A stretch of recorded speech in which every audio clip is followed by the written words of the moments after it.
ya pisapira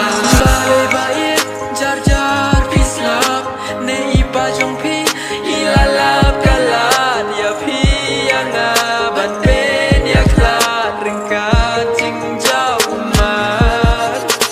syai pi don akwa bantip marwai pi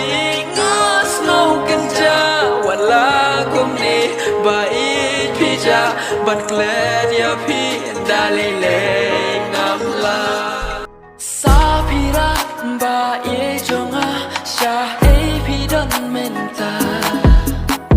sapira pila klet yanga ngakwatik ka jing shisha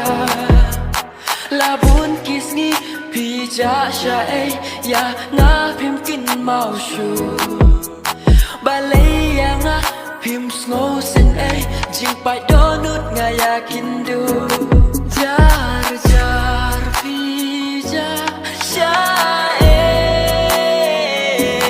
pi yang marwe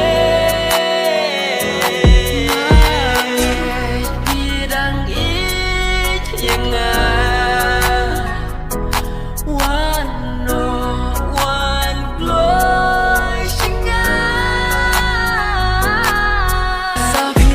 Sapira,